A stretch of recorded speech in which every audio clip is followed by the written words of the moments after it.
ولیوں کا ذکر کلام میں کیا، بلکہ مردوں کا ہی نہیں بیویوں کا بھی کیا. بی بی حاجرہ کا ذکر کیا.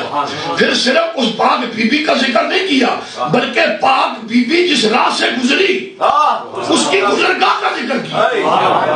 ان الصفا والمروہ من شعائر اللہ، اس کو شاعر اللہ بتایا. پھر اللہ تعالیٰ نے ولیوں کا کلام مجید میں ذکر کیا، پیغمبروں کے ساتھ کیا. عاصم بن برقیہ کا ذکر داؤد کے ساتھ کیا، خضر کا ذکر موسیٰ کے ساتھ کیا، اصحاب کہف کا ذکر کیا.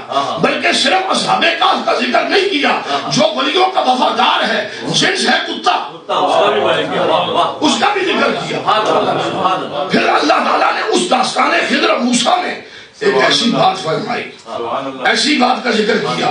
بچے دو ہیں، دیوار گری ہے، پیغمبر ہے اور جناب سیدنا خضر ہیں. گری ہوئی دیوار کو اٹھاتے ہیں. بھئی اٹھانے کی وجہ کیا ہے؟ ایک وجہ یہ ہے کہ اس کے نیچے چھپا ہوا خزانہ ہے، چھپا ہوا کنز لہما، اس کے نیچے ان دونوں کا چھپا ہوا خزانہ ہے. بولیے نا، خزانہ ہے چھپا ہوا. اور دوسری وجہ کیا بیان فرمائی؟ کان ابوہما صالحا. یہ دو ہی وجہ بیان فرمائی. بھئی باقی دلائل کو اپنے پاس ہم محفوظ رکھتے ہیں. تمہیں قرآن کافی ہے تو قرآن سے سمجھا دیتے ہیں. بھئی کنز لہما، اور دوسرا وکان ابوہما صالحا. یہ کنز لہما کیا ہے؟ یہ کنز کسے کہتے ہیں؟ خزانے کو کہتے ہیں. اس دیوار کے نیچے خزانہ تھا.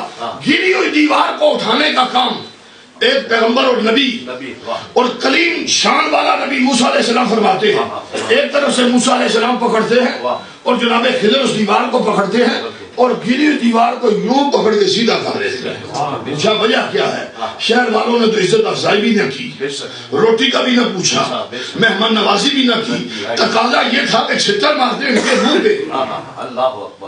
لیکن کہا پیغمبروں کا بھی کوئی اخلاق ہوتا ہے، ولیوں کا بھی کوئی اخلاق ہوتا ہے. زمانہ گالیاں بھی دیتا رہے لیکن پیغمبر کی زبان سے کھول ہی نکل.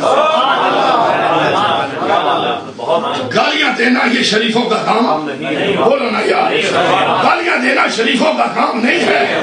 یہ گالی دینا اس داڑھی کے ساتھ زیب نہیں دیتا، اماموں کے ساتھ گالیاں دینا زیب نہیں دیتا. گالیاں دینا، فوش کلامی کرنا یہ شریفوں کی زبان نہیں ہے. چاہے اگلے روٹی پوچھے نہ پوچھے، لیکن پیغمبر